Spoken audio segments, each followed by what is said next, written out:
Hello.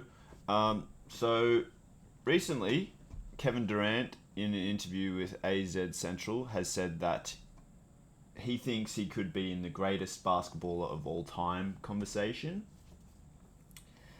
And I've evaluated Kevin Durant before, and I think he's a good player, but doesn't really show the traits to be an all-time great. Um, but I thought I'd evaluate KD rookie season and then age 28, which is kind of considered a player's physical prime, and then evaluate him this season and see how much I'd pay him per year and thus judge whether he is truly in one of the greatest of all time player rankings. Um, the stats back it up, but stats are just a tiny aspect of showing a player's worth, I think. Um, but yeah, interesting article. A bunch of other media pundits have covered this story. It just seems like Kevin Durant's opinion of himself might outweigh his actual impact. um, but we'll have a look. So we'll look at rookie Durant. This is a bit of fun, and this will be a good case study to see how players might grow in the league and then maybe decline as they age. So again, grainy footage, mid 2000s footage for whatever reason looks like it was filmed in the 60s, and even in the 1960s footage out of there is actually clearer for whatever reason. I think it's got something to do with transferring from tape to digital or DVD. It's just like some quality is lost. Something like that. So here's KD. Kind of just only eyeing his man a little bit. Probably should be a little bit lower and scanning the field because scanning the court because clearly the offense is trying to run something to the right here. So KD needs to stop zeroing in on his man here and be a bit more aware of team concepts. And now he needs to sink lower and cut off this cut because if this guy cuts really hard, then that's an easy pass from the post to the cut. He could still get out to this guy, and particularly with his length, right? He's like one of the tallest guys on the court, but he just kind of just stands there. He's very defensively. He's very focused on his man, and he kind of lazy closeout, just stand and watch. Doesn't sink low to try and grab a rebound.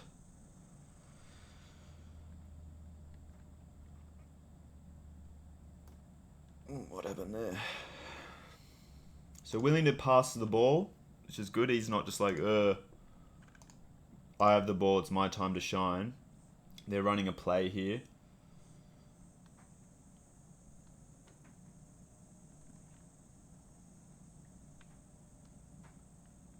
Was that Kevin there? Am I better off watching highlights rather than... Was that Kevin? He's always been a great shooter. I don't think it was.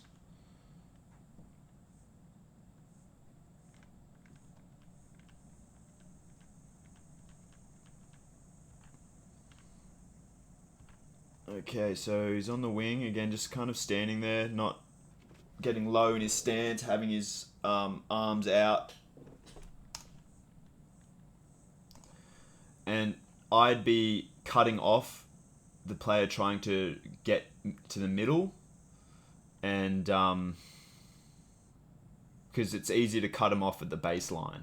But instead, he lets them go middle, and now there's a whole range of things that can be done by the offense and makes a bucket on him. So I'll just watch this until I can figure out how much I'd pay the guy. But, you know, to be one of the greatest basketballers of all time, you need to be a savage competitor. And frankly, defensively, he's just hasn't got that intensity.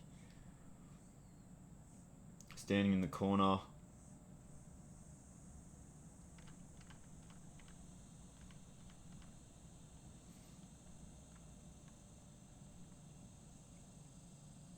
Could have reached in and stolen this ball. He could have been here and trapped the ball carrier and stolen it or deflected a kick out, but he stands and watches. So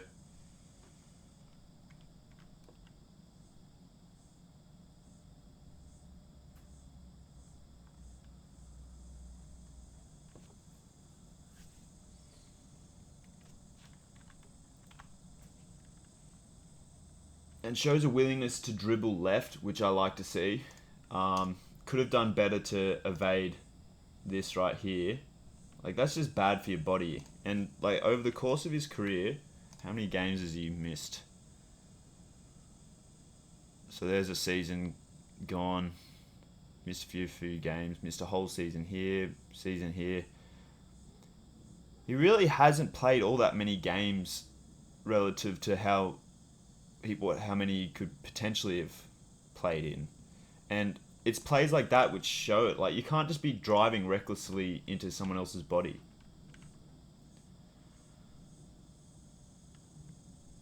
Always had a nice shooting stroke.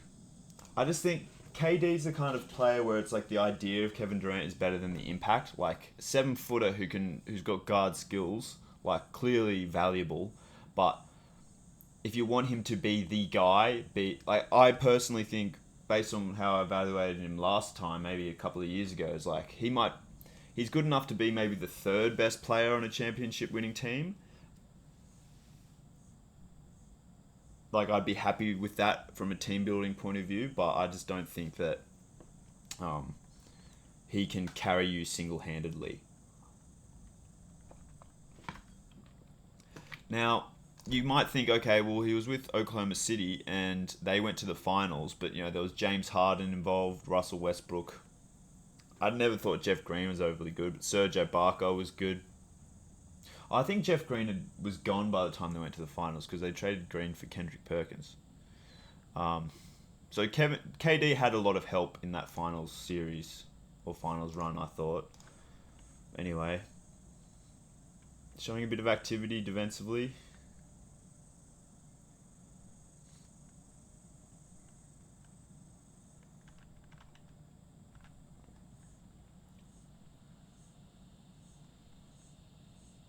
That's beautifully executed. Coming off the pin down, and he does so aggressively. Doesn't leave much space for this defender to navigate around the screen, which is on the person being screened for. So that's a good job. Frees himself well. Again, willing to dribble with his left and dishes it off beautifully and leads to a foul.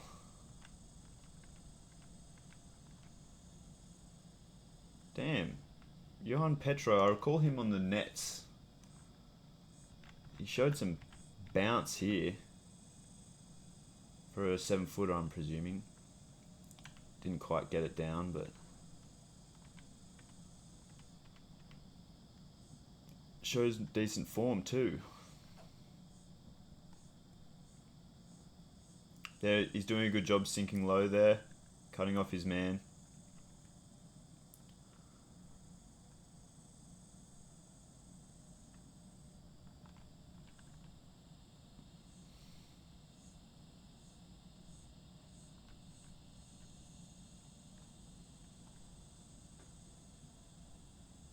See, sink lower, help out against that.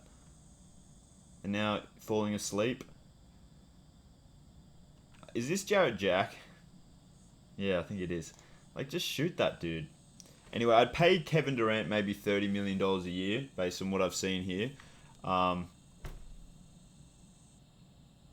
You know what? I can't be bothered evaluating Kevin Durant in his prime years because I've done that already, and I would have paid him about $90 million a year. So, clearly worth a max contract, but the best players ever are worth like billions of dollars a year relative to everyone else, where everyone else is like an average NBA player is worth about $10 million a year. So let's evaluate Kevin Durant this year. Has he picked up on some of his flaws and improved dramatically enough to be considered one of the greatest of all time? So let's watch this. Still kind of standing and watching a bit.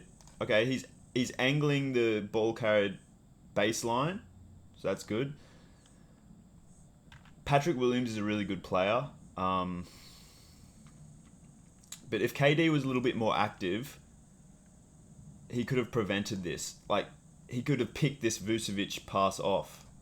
But he's a bit too slow to it, and not bad closeout, like doesn't leave his feet, but yeah, just didn't do enough work early on.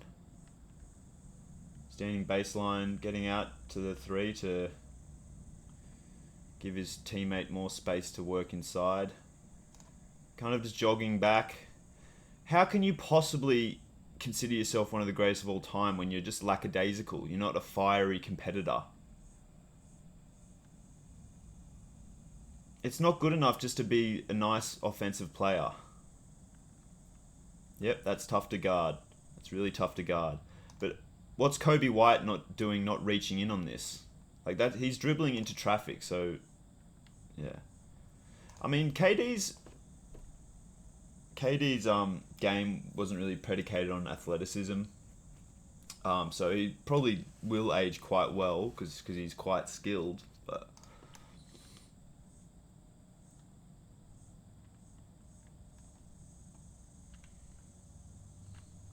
here he is one-on-one defensively. You should be angling him that way. But maybe the scouting report says DeRozan doesn't like going left, but that's still kind of middle, so not ideal. And he's reaching in there. Why are you doing that? Like, get your hands to the side, not out. All it takes is DeRozan just shooting, and Durant's arm out there is likely to draw a foul, and that's easy free throws. Yeah. My summary on Durant is that he's a skilled offensive player, but like looking back to let's look at his prime years, right? Does he move off the ball well?